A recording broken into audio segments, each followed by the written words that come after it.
So one thing that you need to do before doing the simulation, you need to go to the rapid. Basically, we need to define the logic of signal triggering in the rapid as well. So you have to write the code in the rapid in a way that if the signals are triggered, these consequences, actions, or consecutive actions can happen step by step after each other. So that's why we need to go to the rapid and find this file, the module, and open it. And just a moment, I need to go to the rapid file.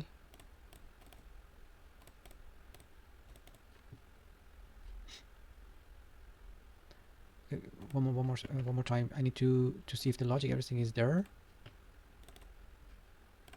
Yeah, the logic is there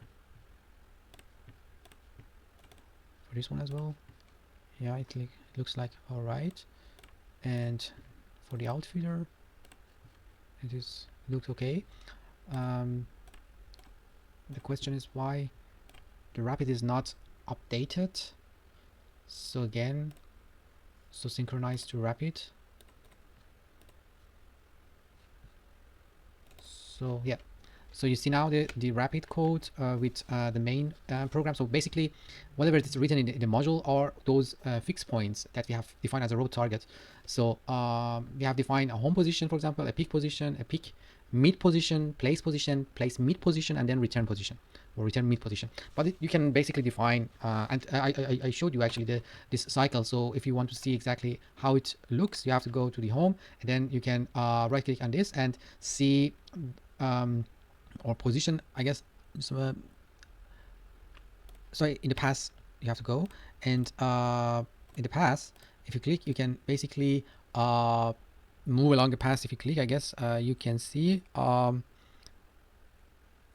positioning of robot, basically in the way that the robot moves. But I guess we are facing now a singularity somewhere. Because the robot cannot really reach itself, so I will try to jog the robot first to the safe position. Let's say if this is the safe position for the robot, because that was quite far away. Again, I try to go to the path and see our robot basically that position. Okay, yeah, V robot at this position. So this position, and this position, this position, this position, and that position. So let's see if we can actually. So the question is that if this path is actually optimal or we have a problem. So here you can actually move along the path. So you see that the robot can actually move along this path and get back. Of course, as I said, this is just an example, but now it doesn't have singularities because at the other position that the robot was, it was not able basically to solve the inverse kinematic, because singularity means that either the robot joints are at maximum reach or they are not. It's not possible to get out of the range that maybe several possibilities actually exist to solve this inverse kinematic for the robot. So these are some, it means singularities for the robot. It could be mechanical constraint, or it could as well, the robot cannot solve this inverse kinematic issue. That's the way for that specific point. So that's why that you have to guide the robot to pass along that narrow way to escape this singularity. But that's exactly something that happens. But now we will go back to our rapid, and I just want to maybe quickly kind of update this text file. So we have a main program, and then we will add our path as path 20 here as like move L. By the way, move L, that's like moving in a linear way. So you could basically use move, I think move G means or move R, I'm not sure, but either one of this, it means that you can use basically joints. Move J, I think it should be. So yeah, move J is probably move joint. So that's another way of solving the problem. So I just need to basically maybe show you what I have done. Then I don't need to copy everything. So so if you remember, I have shown this in my podcast. This is actually the way that I had designed basically this yeah, robotic voxel that the packages come, and the idea was to pick the packages. So first I need to move this. I'm sorry. I like to move this if I am able.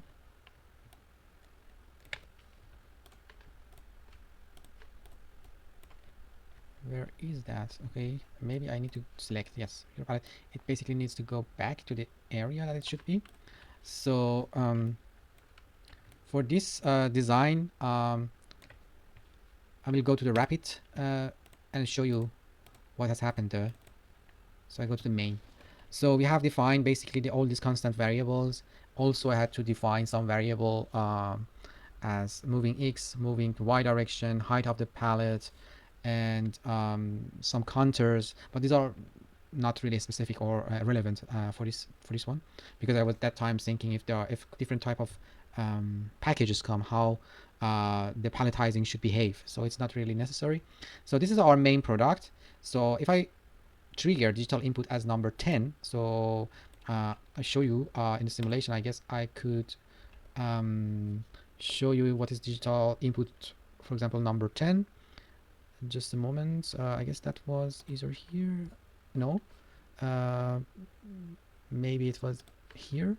So digital input was something that was relevant, I guess, to the packages. So when I go to the input, I see some. Okay, so basically,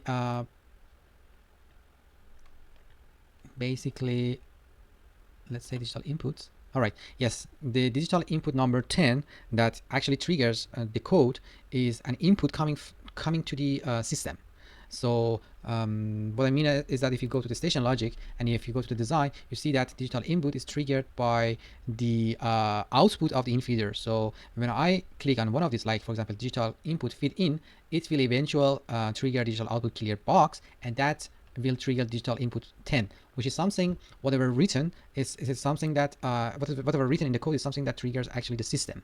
So here you need to in rapid code, basically you need to understand that how, if this signal is triggered, then we can try. I use actually a counter from 0 to add it up to 1, 2, 3, 4, and I write that if counter 1 is equal to 1, then if again digital 10 is 1, then move to this location with such a gripper and tool. So the move J transit 1 is a one point that I have probably defined, and move L is another point that basically I have defined for pickup position.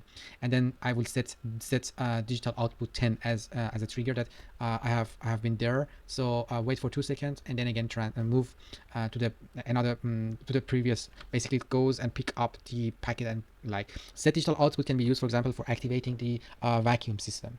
So you will set that as you turn it on as the vacuum system to be on, and wait for 2 seconds that you are sure that the robot picks up the package, and then it moves to the transit 1, and then again transit 2, and put 1 is basically somewhere that the pallet exists, and again number 2, and reset digital 10 that is actually set off or reset the vacuum in order to put the box on the pallet.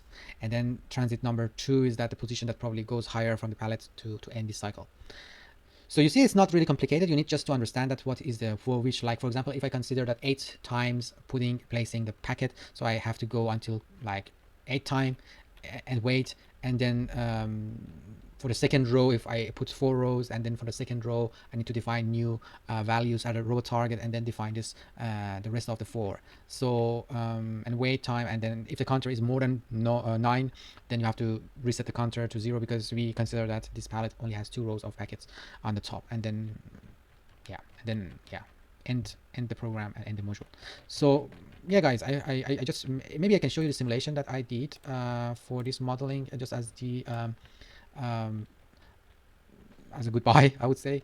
So now I will again try to run the simulation, and when I run the simulation, when I click on digital infit for once, the packet should start to moving, and it should stop when it touches the sensor, and then the robot comes and pick it up and goes and put it on the pallet, and goes back to the waiting point.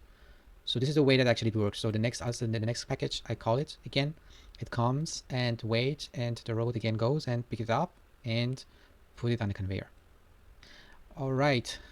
So guys, I hope that you basically enjoyed this series of tutorial for Robot Studio. I tried to explain what is rapid code, how you can sync with the visual programming, how to insert or bring the component in on the factory floor, I mean on your model, and how basically to create a simple palletizing roboting program, offline programming.